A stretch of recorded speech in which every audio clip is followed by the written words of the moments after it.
Merhabalar arkadaşlar. Hadi Örseni YouTube kanalıma hepiniz hoş geldiniz. Bugünkü videomda karnabahar modeli bebek hırkasının anlatımını yapacağım.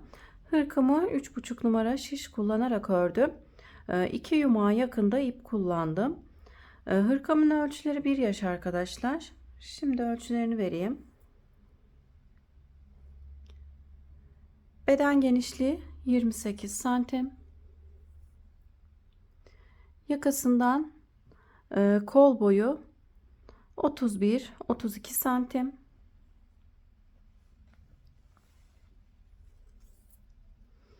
Yine yakasından arkadaşlar beden uzunluğu ise 33 santim. 1 yaş ölçülerine uygun arkadaşlar. Hırkamda beyaz renk kullandım. Sizler öreceğiniz bebeğin cinsiyetine göre rengi belirleyebilirsiniz. İstediğiniz rengi kullanarak hırkamızı örebilirsiniz. Gerçekten çok kullanışlı bir model. Hırkamızın arkasını da göstereyim. Arkası da böyle.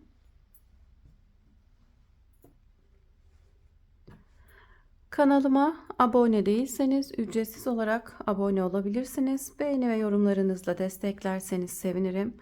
Paylaşacağım yeni örgü videolarından anında haberdar olmak isterseniz de bildirim zilini açabilirsiniz. Hazırsanız şimdi hırkamızın yapılışına geçelim. Herkese kolay gelsin. Hırkamıza 3,5 numaralı şişe 79 ilmek atarak başlıyoruz arkadaşlar. Şimdi hırkamızın yakası için 3 haroşa sırası öreceğim. Haroşamı her iki yönde de tersten öreceğim. Sizler her iki yönde düz olarak örüyorsanız o şekilde de örebilirsiniz. İlk ilmeği ters olarak örüyorum. İkinci ilmeğimi de ters olarak örüyorum. Sıra başındaki ve sıra sonundaki iki ilmeğimiz birit olarak devam edecek. Diğer ilmeklerimi de ters olarak örüyorum. Haroşamı her iki yönde de tersten örüyorum.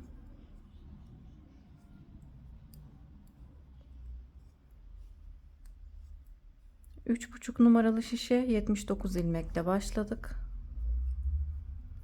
1 yaş ölçülerinde arkadaşlar hırkamız.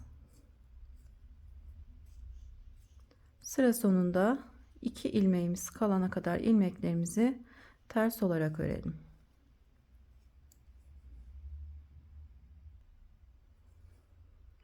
Sıra sonunda 2 ilmeğim kalana kadar ilmeklerimi ters olarak ördüm. İpim önde duracak. 2 ilmeği örmeden şişime takıyorum. Arka yüzümüzü ördük. İlmeklerimizi attıktan sonra şimdi ön yüzümüzü örmeye geçiyorum.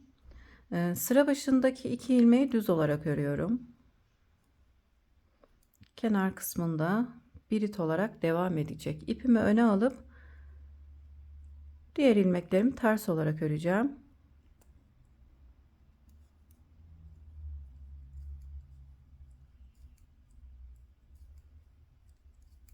Yine sıra sonunda 2 ilmeğimiz kalana kadar ilmeklerimizi ters olarak örelim.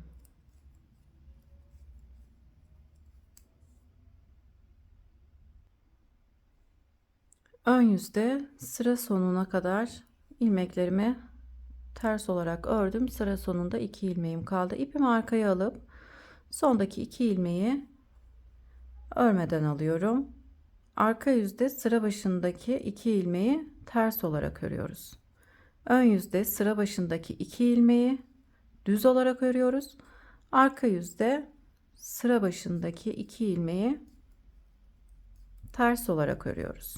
Sıra sondaki 2 ilmekleri her zaman ön yüzde ve arka yüzde örmeden alıyoruz. Yine sıra sonunda 2 ilmeğimiz kalana kadar ilmeklerimizi ters olarak örelim. Sıra sonunda 2 ilmeğim kalana kadar ters olarak ördüm. Arka yüzdeyim. İpim önde. 2 ilmeği örmeden şişime takıp ön yüze geçiyorum. Şimdi bir haroşa sırası örmüş olduk arkadaşlar. İkinci haroşa sırasını örmeye geçiyorum. Yine sıra başında 2 ilmeğimi düz olarak örüyorum. Ön yüzdeyiz. İpimi öne aldım. İkinci haroşa sırasını örüyorum. Toplamda yakası için 3 haroşa sırası öreceğiz. Kenar ilmeklerimizi aynı şekilde örerek 3 haroşa sırasına tamamlayıp gelelim.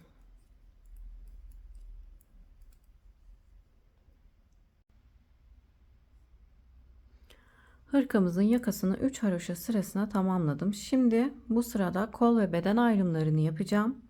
Hem de ilik açacağım.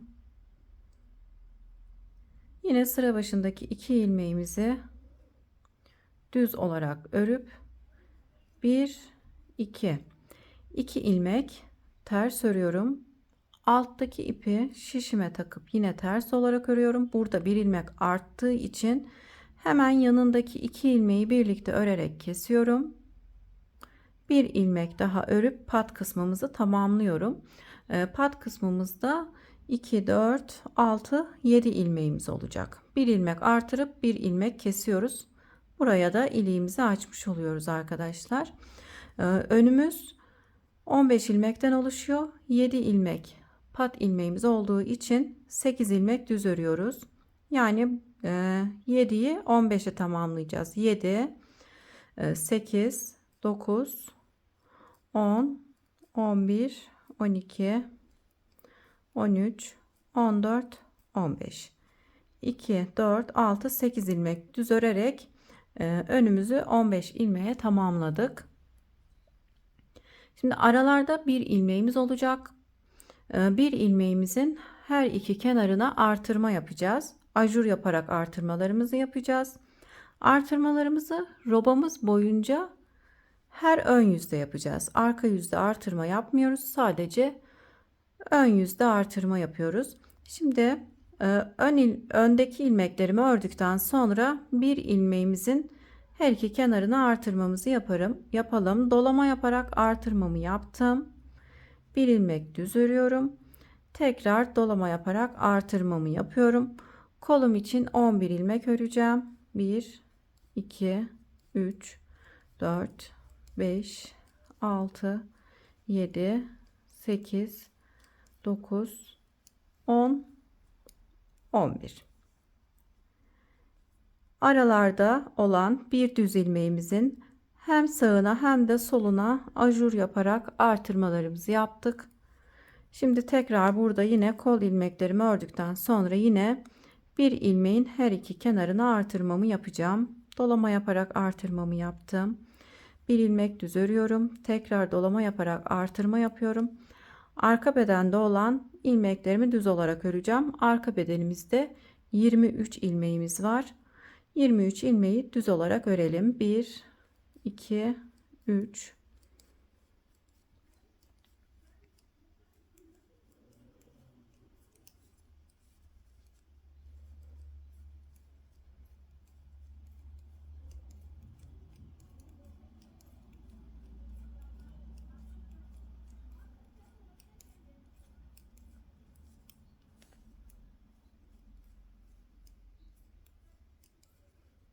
Arka bedenim için 23 ilmeğimi düz olarak ördüm. Tekrar dolama yaparak artırma yapıyorum. Bir ilmek düz örüyorum. Tekrar dolama yaparak artırma yapıyorum. Aralardaki düz ilmeklerimizin her iki kenarına ajur yaparak artırmalarımızı yapmış oluyoruz. Şimdi kolda olan ilmeklerimi düz olarak öreceğim. 11 ilmeğimi düz olarak örüyorum. 1 2 3 4 5 6 7 8 9 10 11. Kollar 11 ilmekten oluşuyor. Önler 15 ilmekten. Arka bedenimiz 23 ilmekten oluşuyor. Aralarda ise bir ilmeğimiz var. Toplamda 79 ilmek oluyor arkadaşlar. Kolda olan ilmeklerimi ördüm. 2 4 6 8 10 11. Şimdi tekrar dolama yapıp aradaki bir ilmeği düz olarak örüyorum. Dolama yapıp önümüzdeki olan ilmeklerden 8 tanesini düz olarak öreceğim. 1 2 3 4, 5, 6, 7, 8. Sıra sonunda 2, 4, 6, 7 ilmeğim kalıyor patımız için. İpimi öne aldım. Pat ilmeklerim haroşa olarak devam ettiği için ters olarak örüyorum. 1, 2, 3, 4, 5. 5 ilmek ters ördükten sonra ipimi arkaya alıyorum. Sıra sonundaki 2 ilmeği örmeden şişime takıp arka yüze geçiyorum. İlk artırma sırasını tamamlamış olduk ön yüzde. Arka yüzde herhangi bir artırma yapmadan ilmeklerimizin tamamını ters olarak örüyoruz. Sıra sonuna 2 ilmeğimiz kalana kadar, sıra sonunda 2 ilmeğimiz kalana kadar ilmeklerimizin tamamını ters olarak öreceğiz.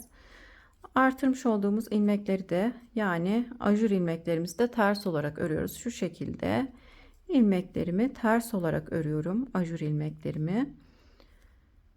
Arka yüzde herhangi bir işlem yapmıyoruz. Artırma yapmadan bütün ilmeklerimizi ters olarak örüyoruz. Sıra sonunda 2 ilmeğimiz kalana kadar ilmeklerimizi ters olarak örelim.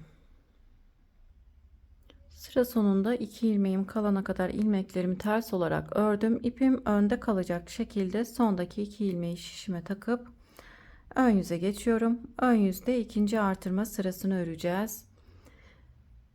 Sıra başındaki 2 ilmeği düz olarak örüp 5 ilmek ters örüyorum pat ilmeklerimi.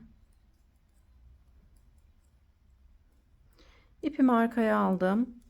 Şimdi artırmış olduğumuz ilmeğe kadar, ajur ilmeğimize kadar ilmeklerimizi düz olarak örelim. 1, 2, 3, 4, 5, 6, 7, 8. 8 ilmek düz ördüm. Ortada olan ilmeğimizle kenarlarında olan 2 ilmeğin artırmış olduğumuz ilmeklerin kenarlarına artırma yapacağız. Bir önceki sırada 1 ilmeğin kenarlarına artırma yapmıştık. Bu sırada 3 ilmeğimizin kenarlarına artırma yapacağız. Dolama yaparak artırmamı yaptım. 1, 2, 3. 3 ilmek düz ördüm. Tekrar dolama yaptım.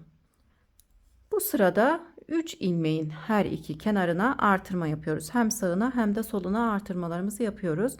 Birinci artırma sırasında 1 ilmeğin kenarlarına, ikinci artırma sırasında ise 3 ilmeğin kenarlarına artırmamızı yapıyoruz. Artırmış olduğum ajur ilmeğime kadar ilmeklerimi düz olarak örüyorum.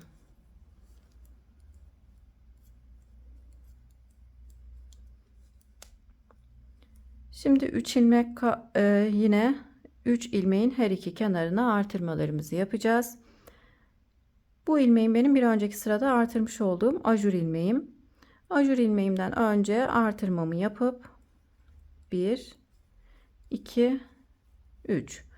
3 ilmek düz örüp tekrar dolama yaparak artırmamı yapıyorum.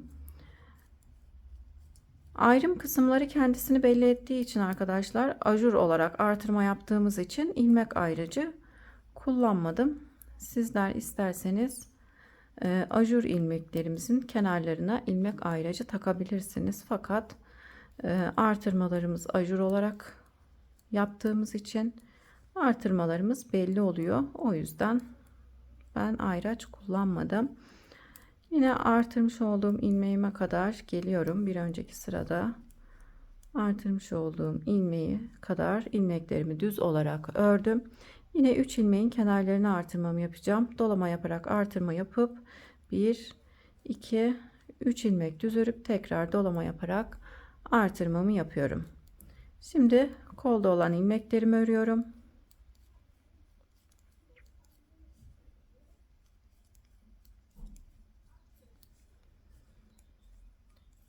Evet, ajur ilmeğime kadar örerek geldim. Dolama yaparak artırmamı yapıyorum. 3 ilmek düz örüp tekrar dolama yapıyorum. Ön bedende olan ilmekleri pat kısmıma kadar düz olarak örüyorum.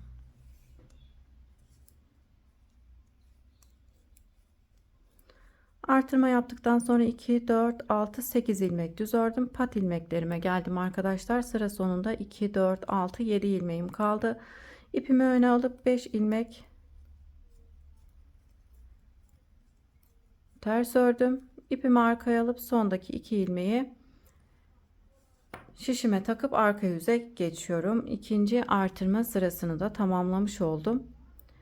Şimdi arka bedende olan ilmeklerimin tamamını ters olarak örüyorum.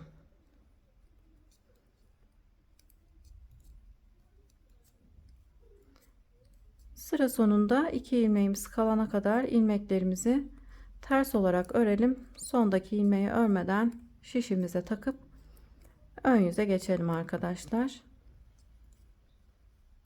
İlk artırma sırasında olduğu gibi artırmalarımızı yapacağız. 3. sıra artırmalarımızı. Şimdi arka yüzü tamamlayıp gelelim. Arka yüzü tamamlayıp ön yüze geçtim. Açmış olduğumuz ilikten sonra 1, 2, 3. 3. sıradayız. Yani 3. artırma sırasındayız arkadaşlar. Artırmış olduğum yerleri de göstereyim. Şimdi artırmamızı ilk sırada olduğu gibi yapacağız. Yani ortada olan bir ilmeğin her iki kenarına artırmalarımızı yapacağız. Bu şekilde devam ediyor arkadaşlar sıralamamız. 2 artırma sırası yaptıktan sonra tekrar başa dönüyoruz. Bir ilmeğin her iki kenarına artırmalarımızı yapıyoruz. Ortada olan bir ilmeğime kadar ilmeklerimi düz olarak ördüm. Pat ilmeklerimden sonra kaç ilmek ördüğümüzü söyleyeyim arkadaşlar. 2, 4, 6, 8, 10. 10 ilmek ördüm. Dolama yaparak artırmamı yapıyorum. Ortada olan ilmeği düz olarak örüyorum. Tekrar dolama yaparak artırmamı yapıyorum. Şimdi diğer arada olan ilmeğime kadar ilmekleri düz olarak örüyorum. İlmek sayısı vermiyorum arkadaşlar. İlmek yerleri belli olduğu için.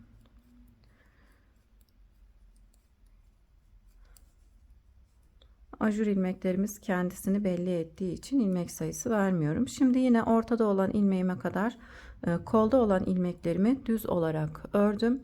Dolama yaparak artırma yapıp ortada olan ilmeği düz olarak örüyorum. Tekrar dolama yaparak arka bedende olan ilmeklerimi düz olarak örüyorum.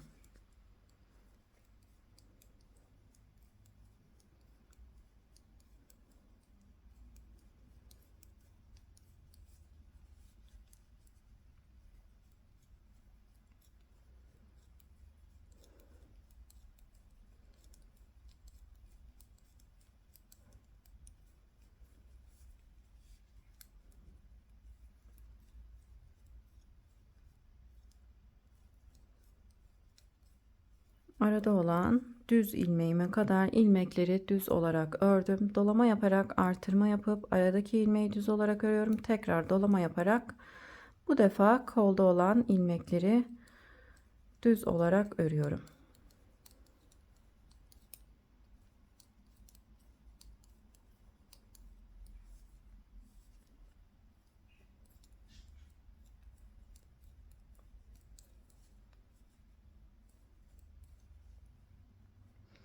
Yine arada olan ilmeğime kadar ilmekleri düz olarak ördüm. Dolama yaparak artırmamı yapıp aradaki ilmeği düz olarak örüyorum. Tekrar dolama yapıp bu defa ön bedende olan ilmekleri pat kısmımıza kadar düz olarak örüyoruz.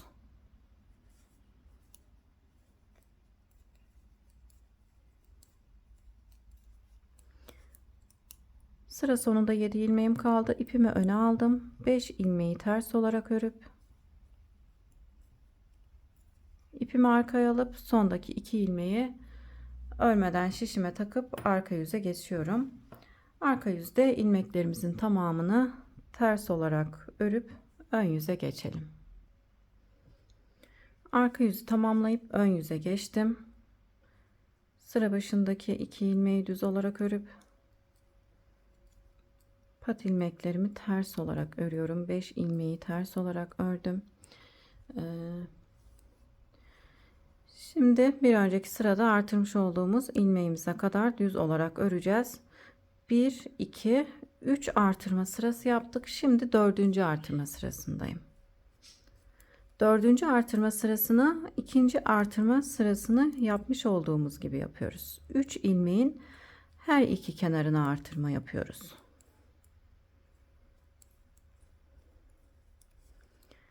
Şimdi bir önceki sırada artırmış olduğum ilmeğime kadar ilmeklerimi düz olarak ördüm. Dolama yaparak artırmamı yapıyorum. Bu sırada 3 ilmek düz örüyorum. 1 2 3. Yani ikinci artırma sırasını örmüş olduğumuz gibi dördüncü artırma sırasında aynısı gibi örüyoruz. 3 ilmekten sonra 1 ilmek dolama yaparak artırma yapıyorum. Yine bir önceki sırada artırmış olduğum ilmeğime kadar ilmeklerimi düz olarak örüyorum. Sıralamamız bu şekilde arkadaşlar. Birinci sırada bir ilmeğin her iki kenarına artırmamızı yapıyoruz. Bir sonraki sırada da 3 ilmeğin her iki kenarına artırmamızı yapıyoruz. Artırmalarımız bu şekilde ikişerli ikişerli devam ediyor. Dolamamı yaptım. 1 2 3 ilmek düz ördüm. Tekrar dolamamı yapıyorum. Şimdi arka bedende olan ilmeklerimizi düz olarak örüyoruz. Sıralamamız bu şekilde ikişerli olarak devam ediyor dedim arkadaşlar. Toplamda 18 artırma sırası olana kadar öreceğiz. Eğer daha büyük yapmak isterseniz 2 artırma sırası fazla yapabilirsiniz. Benim ölçülerim 1 yaş ölçülerinde olacak. Daha küçük yapmak isterseniz 2 artırma sırası eksik. Daha büyük yapmak isterseniz de 2 artırma sırası fazla yapabilirsiniz. Aynı ilmek sayısıyla başlayıp 18 artırma sırası olana kadar örelim arkadaşlar. 13 haroşa sırasında bir de iliklerimizi açalım. Eğer büyük yaparsanız 14 haroşa sırasında bir iliklerinizi açın. Daha küçük yaparsanız da 12 haroşa sırasında bir iliklerinizi açın arkadaşlar. 1 yaş için 13 haroşa sırası yeterli oluyor. 1 yaşa uygun olduğu için ben 13 haroşa sırasında bir iliklerimi açacağım. Şimdi robamızı tamamlayalım. 18 artırma sırası olana kadar örüp gelelim. Daha sonra model kurulumuna geçelim arkadaşlar.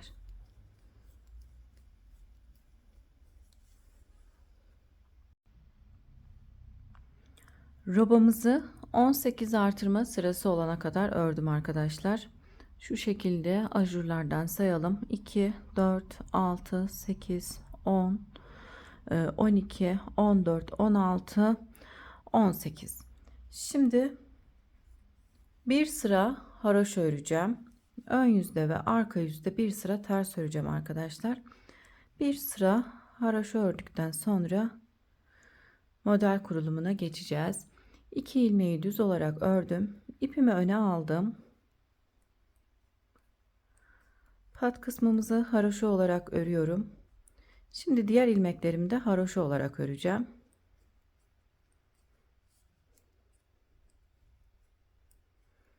Daha sonra kolumuzu örmeye geçeceğim.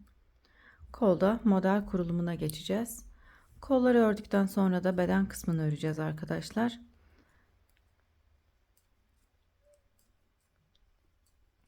Şimdi şişimizde olan ilmeklerimizi ön yüzde ve arka yüzde ters olarak örüp gelelim arkadaşlar. Bir sıra haroşa örmüş oluyoruz. Şimdi arka yüzü ve ön yüzü tamamlayıp gelelim. Robamızı 18 artırma sırası ördükten sonra bir sıra haroşa ördüm. Bir sıra ön yüzde ters, bir sıra da arka yüzde ters ördüm arkadaşlar. Şimdi kolumuzu örmeye geçeceğiz. Ayrım kısmına kadar kolumuzda olan ilmekleri ön bedende olan ilmeklerimizi örelim arkadaşlar. Kol ayrımına kadar. Yine ilk ilmeği düz olarak örüp pat ilmeklerimi ters örüyorum.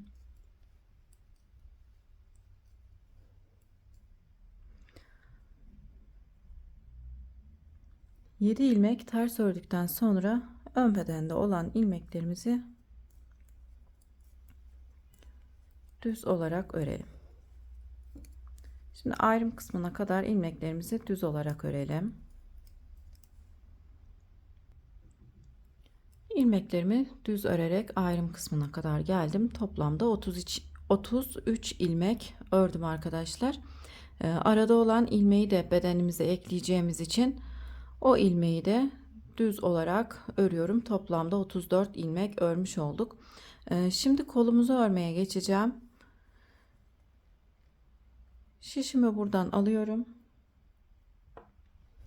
Burayı kapatıyorum arkadaşlar. Sizler de şiş kapatıcınız varsa o şekilde kapatıp farklı bir yine 3,5 numaralı şişle kolu örmeye geçebilirsiniz. Ben şimdi farklı bir 3,5 numaralı şişle, yani şişimi aldım. Misina ile devam edeceğim. Misinaya taktım. Kolda olan ilmeklerimi düz olarak öreceğim. Bu kısmı kapattım arkadaşlar. Arada olan düz ilmeği ön bedene ekledim. Kolda olan ilmeklerimi düz olarak örüyorum. Yine ayrım kısmına kadar kolda olan ilmeklerimizi düz olarak örelim. Arada olan ilmeğime kadar ilmeklerimi düz ördüm. Aradaki ilmeği arkadaşlar ön bedene ekleyeceğim için, beden kısmımızı ekleyeceğim için örmedim. Şimdi kolumuzda arka yüzü örmeye geçiyorum. Yine buradaki şişimi kapatıp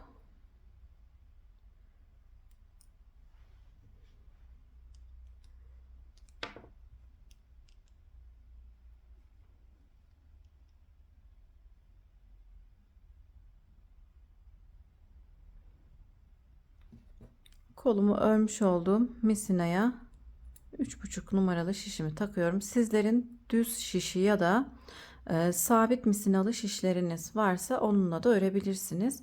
Yani kolu farklı bir şişle örmeye geçiyorum. Kolumuzda toplamda 47 ilmeğimiz var. Şimdi ön yüzde kolu düz olarak ördük. Arka yüzde de ters olarak örelim. Sıra başındaki ilk ilmeği örmeden aldım. Diğer ilmeklerimi ters olarak örüyorum. Ön yüze geçip modelimizi kuracağız. Şimdi arka yüzü ters örerek tamamlayalım. Arka yüzü tamamlamadan önce artırma yapacaktık arkadaşlar. Modelimizin tam olarak kurabilmek için artırma yapacaktık. Örmüş olduğum ilmekleri arka yüzde söküyorum. Şişimizde 47 ilmeğimiz var. Modelimizin için 49 ilmeğe ihtiyacımız var. Modelimiz çünkü 8'in katları artı bir ilmekten oluşmakta. İlk ilmeği örmeden aldım. Önden şu şekilde, arkadan arkadaşlar, arkadan şu şekilde alttaki ipi şişimize geçirelim. Ters olarak örelim. Burada bir ilmek artırma yapıyoruz. Şişimizde 47 ilmeğimiz vardı. Bir ilmek bu kenarda, bir ilmek de bu kenarda artırma yaparak kolda olan ilmek sayımızı 49'a çıkaralım. Modelimiz 8'in katları artı bir ilmekten oluşuyor arkadaşlar. O yüzden 2 ilmek artırmamız gerekiyor.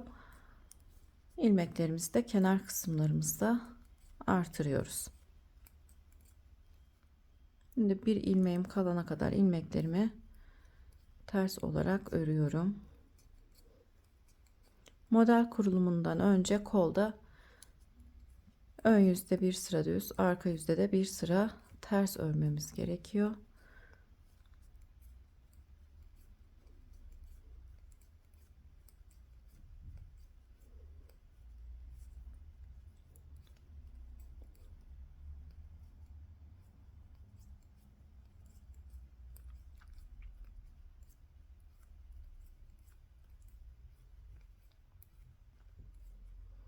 Şimdi sıra sonunda bir ilmeğim kaldı. Yine alttaki ipi arkadan bu şekilde şişime geçirip ters olarak örüyorum. Burada da bir ilmek artırmış oluyoruz. Sondaki ilmeği düz olarak örüp ön yüze geçiyorum. Şişimizde toplamda 49 ilmeğimiz var. Şimdi sıra başındaki ilmekle yanındaki ilmeği birlikte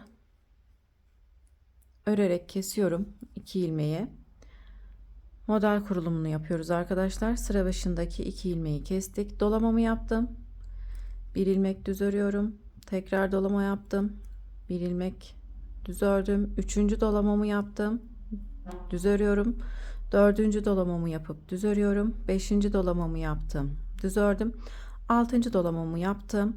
1 2 3. 3 ilmeği birlikte örerek kesiyorum.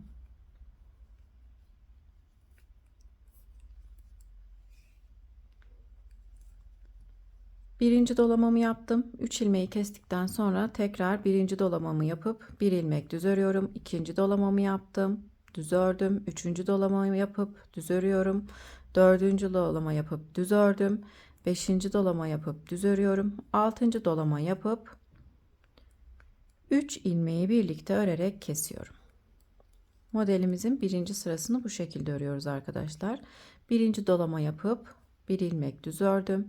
İkinci dolamamı yaptım. Düz örüyorum. Üçüncü dolamamı yaptım. Tekrar düz ördüm. Dördüncü dolamamı yapıp düz ördüm. Beşinci dolama yapıp düz örüyorum. Altıncı dolamamı yapıp 1, 2, 3. 3 ilmeğin yönünü çevirip 3 ilmeği birlikte örerek kesiyorum. Tekrar aynı işlemi uyguluyoruz. Birinci dolama, ikinci dolama, üçüncü dolama, dördüncü dolama,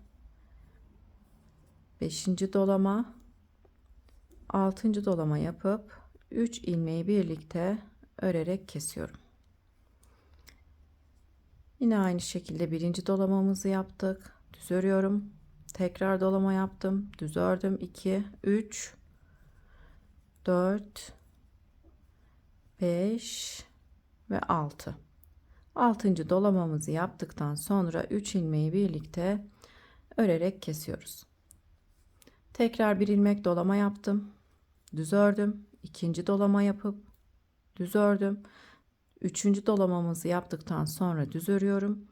4. dolamamızı yaptım. Düz ördüm. 5. dolamamızı yaptım. Düz ördüm. 6. dolamayı yaptıktan sonra sonda kalan 2 ilmeği birlikte örerek kesiyorum. Şimdi modelde ikinci sırayı örmeye geçiyoruz. Arka yüzde ikinci sıramızı örelim. Modelde ikinci sıradayım. İlk ilmeği alıp diğer ilmekleri düz olarak örüyorum. İlk ilmeğimizi örmeden aldık. Diğer ilmeklerimizi düz olarak örüyoruz. Arka yüzde ikinci sıramızı düz olarak örüyoruz.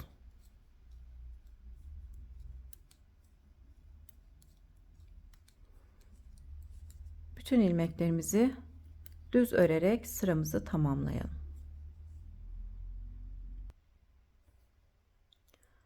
Arka yüzü tamamlayıp ön yüze geçtim. Modelde 3. sırayı örmeye geçiyoruz arkadaşlar. İlk ilmeği şu şekilde aldım. İlmeğin yönünü çeviriyorum. Bu şekilde sıra başındaki 2 ilmeği birlikte örerek kesiyorum. Daha sonra 9 ilmek düz öreceğim. 1, 2, 3, 4, 5, 6, 7, 8, 9. 9 ilmek düz ördükten sonra yine bir önceki sırada 3 ilmeği kesmiştik. Yine aynı şekilde tam üzerine denk gelecek şekilde 3 ilmeğin yönünü çevirip 3 ilmeği birlikte örerek kesiyorum. 9 ilmek düz örüyorum. 1, 2, 3, 4, 5, 6, 7, 8, 9. 9 ilmeği düz ördükten sonra 3 ilmeği birlikte örerek kesiyorum. Yine 9 ilmek düz örüyorum. 2, 3, 4, 5, 6, 7, 8, 9. 9 ilmek düz ördükten sonra 3 ilmeği birlikte örerek kesiyorum. 3 ilmeği kestikten sonra yine 9 ilmek örüyorum. 1 2 3 4 5 6 7 8 9. Tekrar 3 ilmeği birlikte örerek kesiyorum. Bu şekilde sıra sonuna kadar örmeye devam edelim. En son 3 ilmek kestikten sonra 9 ilmek düz ördüm. Sıra sonunda 2 ilmeğim kaldı. Sıra sonundaki 2 ilmeği birlikte örerek kesiyorum. Şimdi modelde 4. sırayı örmeye geçiyorum arkadaşlar. Arka yüzde 4. sırayı örmeye geçiyoruz. Sıra başındaki ilk ilmeği örmeden alıyorum.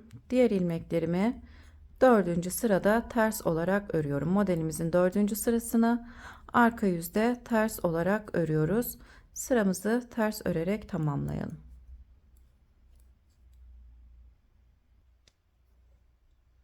Sıra sonunda bir ilmeğim kaldı. Sondaki ilmeği düz olarak örüp ön yüze geçiyorum. Modelde 5. sıramızı örmeye geçiyoruz.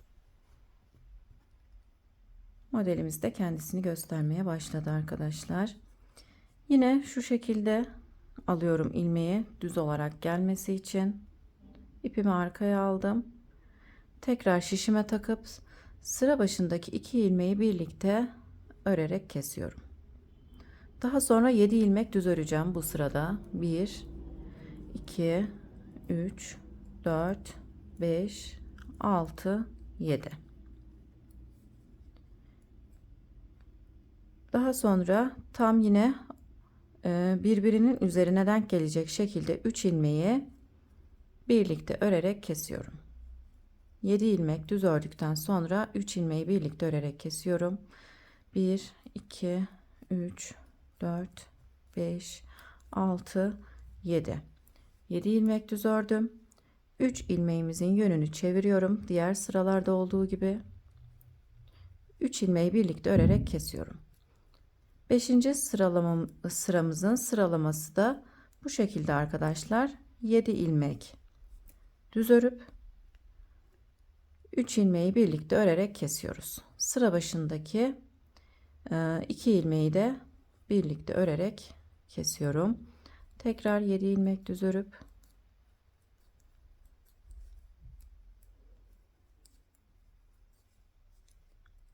3 ilmeği birlikte örerek kesiyorum. Yönünü çeviriyorum arkadaşlar. 1 2 3 4 5 6 7 7 ilmek düz ördüm. 3 ilmeğin yönünü çevirip üçünü birlikte örerek kesiyorum.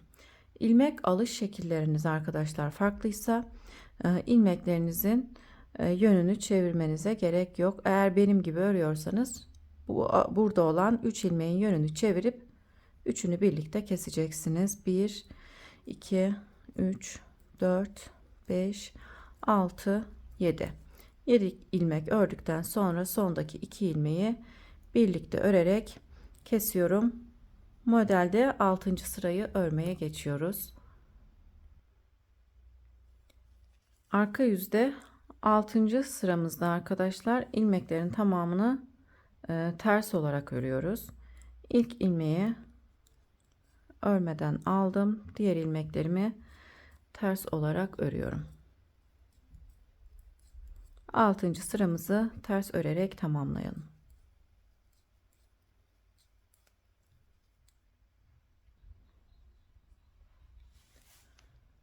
Arka yüzümüzü tamamladım arkadaşlar. 6 sırada da modelimizi tamamlamış olduk. Şimdi modelimizin 1. sırasına tekrar dönüyoruz. Tekrar model kurulumu yapacağım.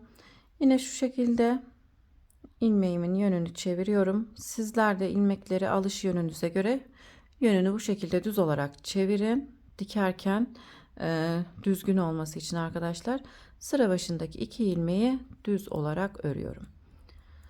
Daha sonra birinci dolamamı yapıp bir ilmek düz örüyorum. Tekrar birinci dolama yapıp bir ilmek düz örüyorum. Üçüncü dolama yapıyorum. Bir ilmek düz örüyorum. Dördüncü dolamamı yapıp düz örüyorum. Beşinci dolamamı yapıp düz ördüm. Altıncı dolamamı yapıp yine aynı şekilde tam 3 ilmeği kesmiş olduğumuz ilmeklerin üzerine denk gelecek şekilde ilmeklerimin yönünü çevirip 3 ilmeği birlikte örerek kesiyorum. Dolama yapıp bir ilmek düz örüyorum. Tekrar dolama yapıp bir ilmek düz örüp üçüncü dolamamı yapıp düz örüyorum. Dördüncü dolama yapıp düz ördüm. Beşinci dolamamı yapıyorum, düz örüyorum. Altıncı dolamamı yaptıktan sonra 3 ilmeği birlikte örerek kesiyorum. Zaten ilk modeli kurarken arkadaşlar model sıralamamızı ayrıntılı olarak anlattım. Modelimizi 6 sırada örüyoruz. Modeli tamamladıktan sonra tekrar model kuruyoruz. Yine aynı sırada modeli tamamlıyoruz. Bu şekilde modelimizi örerek kolumuzda ilerleyelim arkadaşlar. Toplamda kolda kaç model örmüş olduğumuzu kolu tamamladıktan sonra söyleyeceğim. Kolda herhangi bir eksiltme ya da artırma yapmadan modelimizi bu şekilde ilk modelimizi örmüş olduğumuz gibi kolu örerek devam edelim. Daha sonra kol ucuna lastik öreceğiz.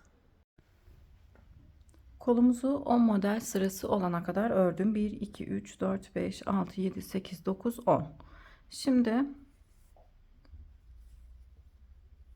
en son modelimi 6 sırada tamamladım. 10 modelimiz oldu. Şişimizde toplamda 49 ilmeğim var. Şimdi kol ucuna lastik öreceğiz. Lastiğimizi haroşa olarak öreceğim. 3 haroşa sırası öreceğim arkadaşlar. Fakat haroşaya başlamadan önce kesimlerim olacak. Çünkü bu genişlik bizim için fazla. O yüzden ilmeklerimi keseceğim. İlk ilmeği örmeden aldım. 2 ilmeği birlikte örerek kesiyorum. 1, 2. 2 ilmek ters örüyorum. Tekrar 2 ilmeği birlikte örerek kesiyorum.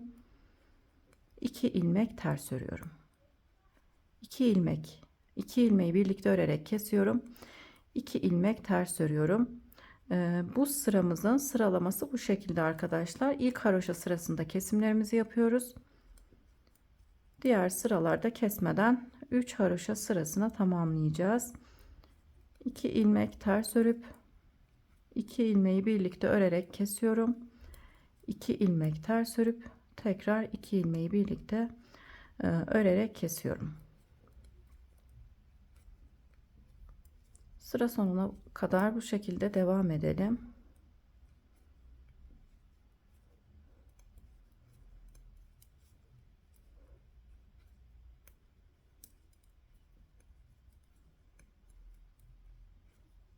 İki ilmeği birlikte örerek kestim.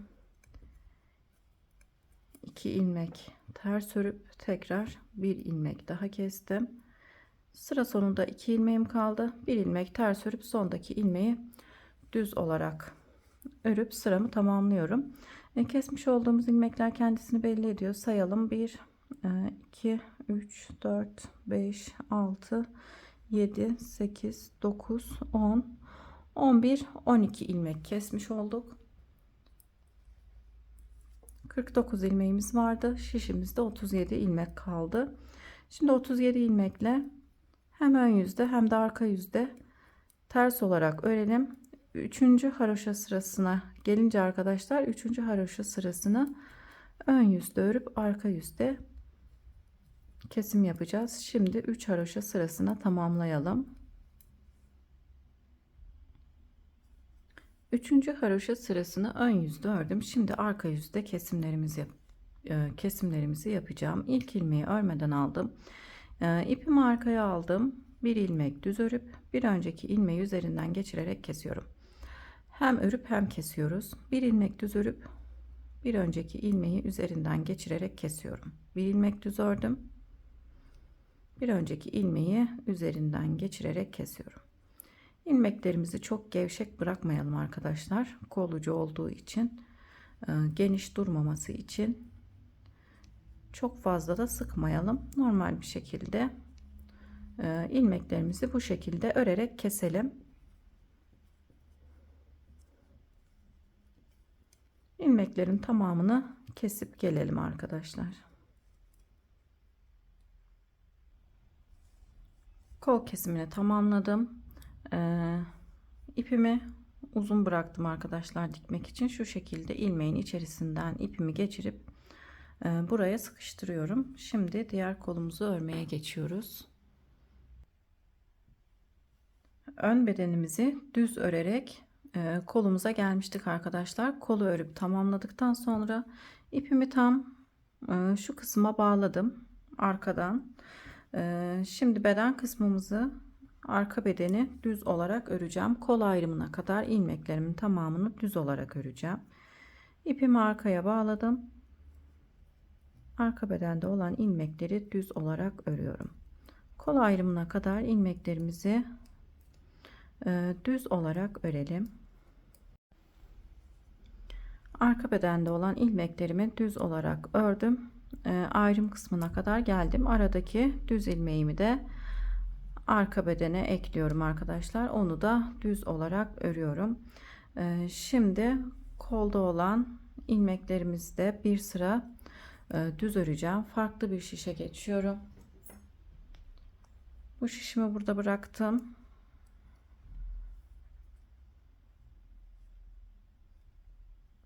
Yine farklı bir 3,5 numaralı şişle kolumuzu ön yüzde ve arka yüzde bir sıra örmemiz gerekiyor arkadaşlar. Ön yüzde düz, arka yüzde ters olarak öreceğiz. Sonra da model kurulumuna geçeceğiz. Diğer kolumuzda olduğu gibi. Şimdi yine ayrım kısmına kadar ilmeklerimizi düz olarak örelim. Ayrım kısmına kadar geldim. Arada olan düz ilmeğimi örmüyorum. Ön bedene ekliyorum. Aradaki ilmekleri beden kısmına eklediğimiz için örmüyoruz arkadaşlar. Şimdi bir sırada arka yüzde ters olarak öreceğim. Farklı bir şiş aldım. Yine 3,5 numara. Arka yüzde ilk ilmeği örmeden aldım arkadaşlar. Kolum için şişimde 47 ilmeğim var. Model kurabilmek için 2 ilmeğe daha ihtiyacımız var arkadaşlar. Diğer kolda olduğu gibi hem burada hem de burada bir ilmek artırma yapacağım. Alttaki şu şekilde şişime geçirip ters olarak örüyorum. Burada bir ilmek artırma yapmış oluyorum. Yine diğer ilmekleri de sıra sonuna kadar ters olarak örüyorum. Sonda bir ilmeğimiz kalana kadar ilmeklerimizi ters olarak örelim. Sıra sonunda bir ilmeğim kaldı. Yine alttaki ipi şişime geçirip ters olarak örüyorum. Sondaki ilmeğimi düz olarak örüyorum. Şimdi model kurulumu yapabiliriz. Şişimizde 49 ilmeğimiz var. Diğer kolu örmüş olduğumuz gibi örüyoruz. İlk ilmeği şu şekilde çeviriyorum. İpimi arkaya alıp şişime takıp sıra başındaki 2 ilmeği düz olarak örüyorum. Modelin ilk sırasındayız. Bir ilmek dolama yapıp bir ilmek düz örüyorum. 2 ilmek, ikinci dolamamı yaptım. Bir ilmek düz ördüm. Üçüncü dolama yapıp bir ilmek düz örüyorum. Dördüncü dolamamı yapıp bir ilmek düz örüyorum. Beşinci dolama yapıp düz örüyorum. Altıncı dolamamı yaptım. 3 ilmeği birlikte örerek kesiyorum. Birinci sıramızı bu şekilde örerek tamamlayalım. Diğer kolumuzu örmüş olduğumuz gibi. Modelin ikinci sırasını biliyorsunuz. Ters olarak örüyoruz. Yine sıra sonunda birinci sırada 2 ilmeği keseceğiz. Arka yüzü ters olarak örüp ön yüze geçeceğiz. Diğer kolumuzu örmüş olduğumuz gibi örelim arkadaşlar. 10 model olana kadar kolumuzu örelim. Daha sonra 3. haroşa sırasını örüp arka yüzde bu kolu kesmiş olduğumuz gibi kesip diğer kolumuzu da tamamlayıp beden kısmına geçelim. Hırkamızın bu kolunu da diğer kolunu örmüş olduğum gibi örüp tamamladım arkadaşlar. Şimdi ipimi ön bedenimizin arka kısmına bağladım. Düz olarak öreceğim.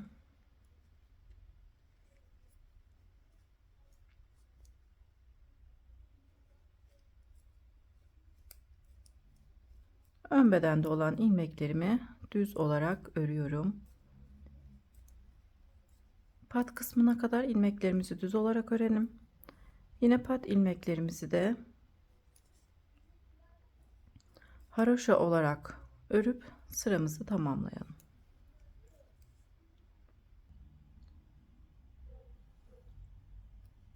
Ön bedeni örerek tamamladım. Arka yüze geçtim.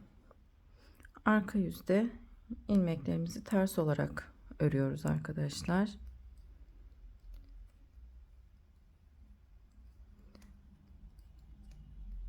Ön bedende bir ilmeğimiz kalana kadar ilmeklerimizi ters olarak örelim. 34 ilmek ön bedende var. Diğer ön bedende de 34 ilmek arkadaşlar. Arka bedende ise 61 ilmeğimiz var. Toplamda şişimizde 29 ilmeğimiz var.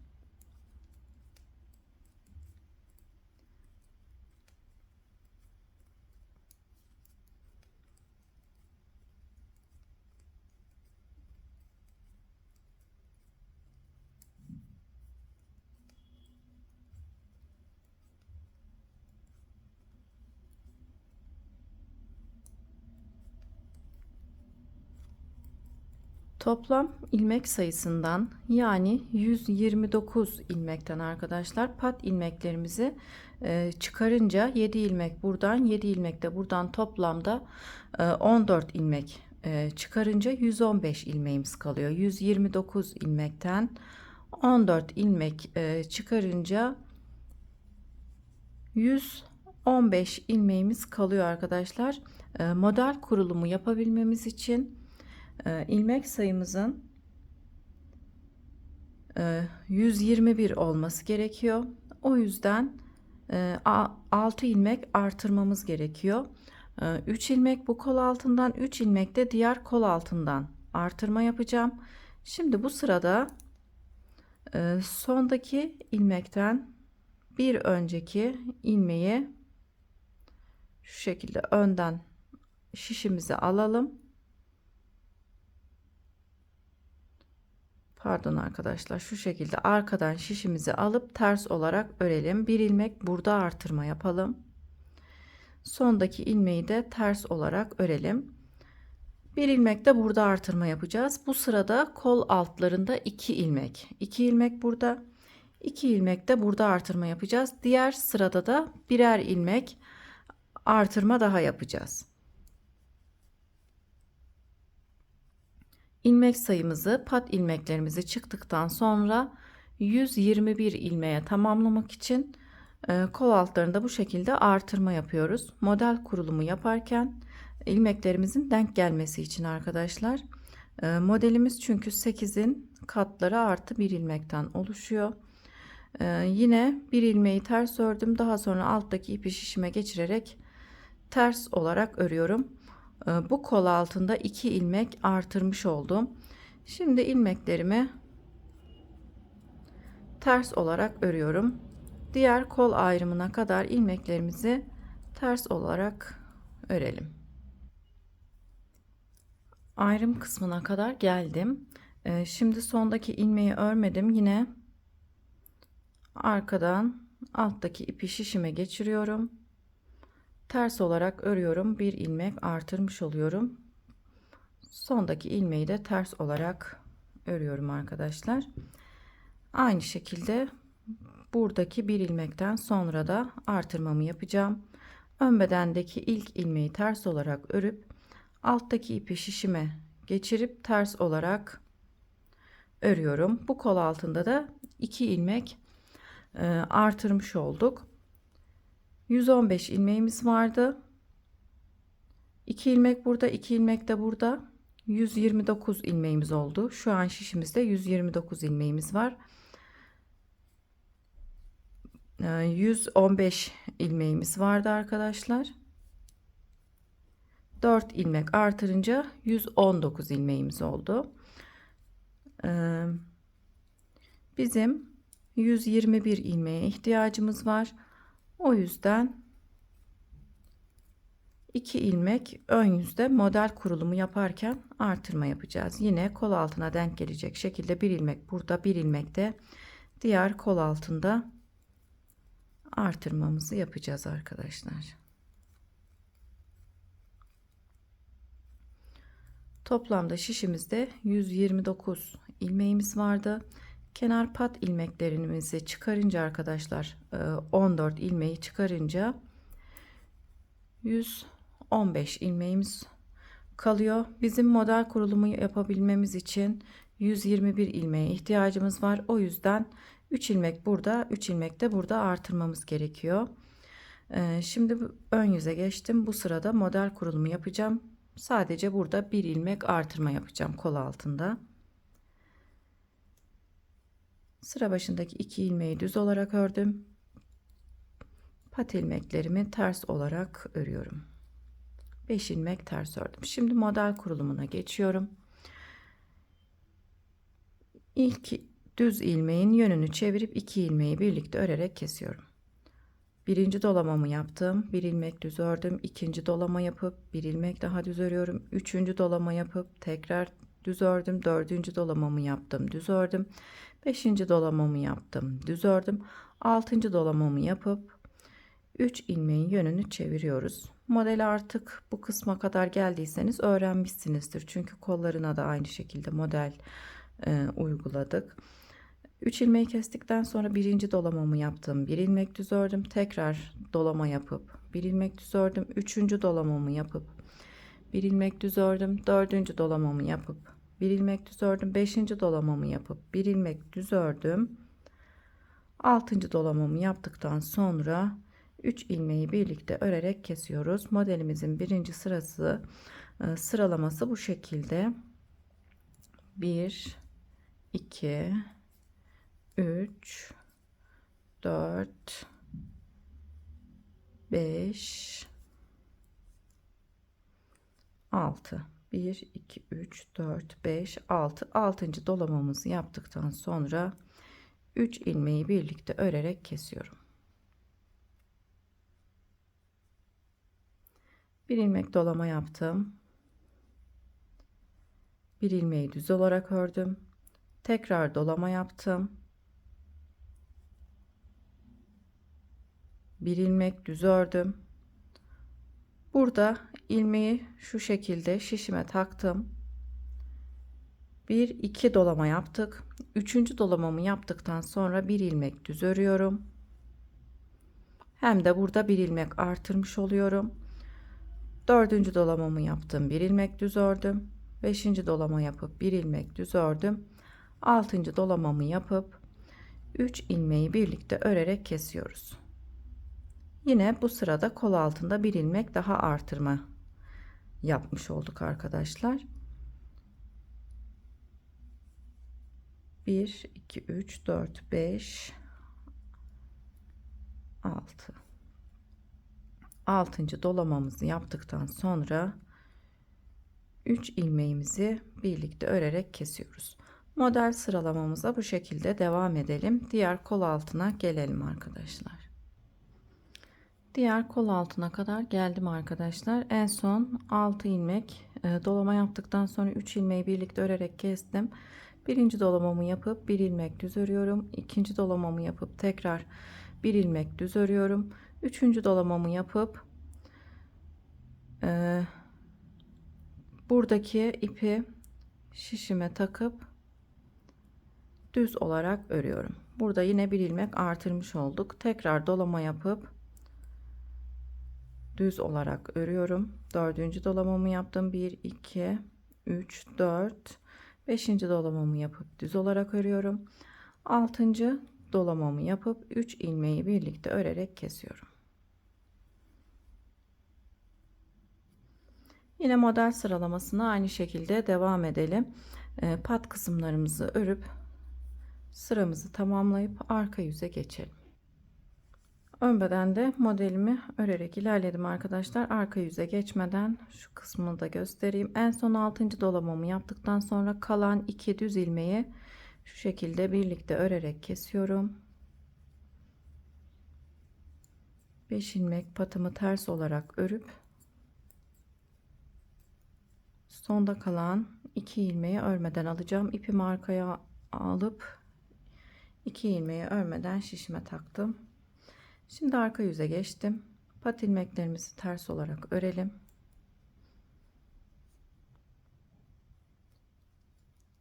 1, 2, 3, 4, 5, 6, 7. 7 ilmek patımı ördükten sonra diğer pat kısmına kadar bütün ilmeklerimizi düz olarak öreceğiz.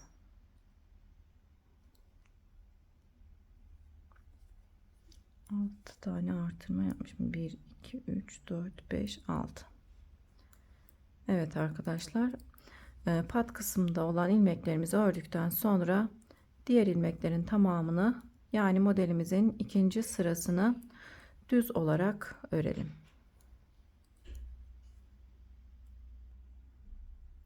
Arka yüzü tamamlayıp ön yüze geçtim. Modelin 3. sırasındayız. Modelimizi kollarda örmüş olduğumuz gibi örmeye devam edelim. Şişimizde olan ilmeklerle herhangi bir artırmaya, eksiltme yapmadan modelimizi istediğimiz uzunluğa kadar örelim arkadaşlar. 13 haroşa sırasında bir de iliklerimizi açalım. Beden kısmını tamamlayıp gelelim. Hırkamızın beden kısmını 11 model sırası olana kadar ördüm arkadaşlar. Kolları 10 model sırası örmüştük. Beden kısmını 11 model sırası örüyoruz. Yine kol ucunda olduğu gibi 3 sıra haroşa ördükten sonra arka yüzde kesimlere geçiyoruz. 3. haroşa sırasını ön yüzde örüp arka yüzde kesim yapıyoruz. Kesimlerimizi yine kolda olduğu gibi yapıyoruz. Hem örüp hem kesiyoruz. Bir ilmeği düz olarak örüyoruz. Bir önceki ilmeği üzerinden geçirerek kesiyorum. Bir ilmek düz örüp bir önceki ilmeği üzerinden geçirerek kesiyorum. Kesimlerimizi bu şekilde yapıyoruz.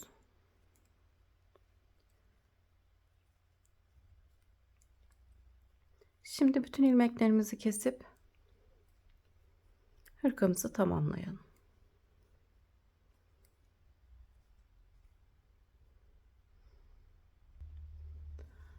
Beden kısmını kesip tamamladım arkadaşlar. Bu kolumu diktim. Diğer kolu da birlikte dikelim. Nasıl dikiyorum göstereyim. Kolumuzu ön yüzde dikiyoruz arkadaşlar. Son ilmeklerin aralarına girerek dikiyorum.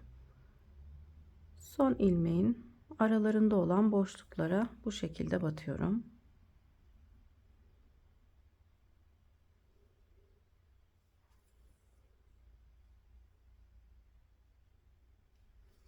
Bildiğiniz başka dikme tekniği varsa o tekniği de kullanabilirsiniz arkadaşlar, ama bu şekilde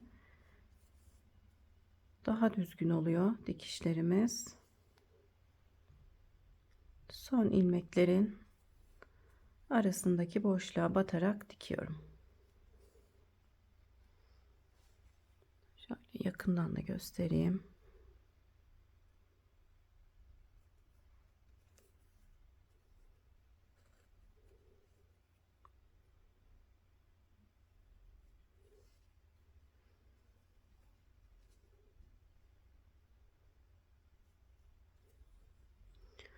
Kolumuzu dikip tamamlayalım.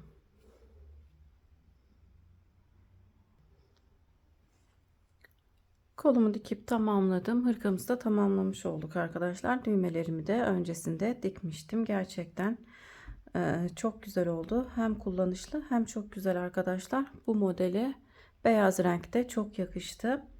Beni buraya kadar izlediyseniz çok teşekkür ederim. Kanalıma abone değilseniz ücretsiz olarak abone olabilirsiniz. Videomu beğendiyseniz videoyu da beğenebilirsiniz arkadaşlar. Beğen butonuna basarak. Bir sonraki örgülerimde görüşmek üzere. Şimdilik hoşça kalın.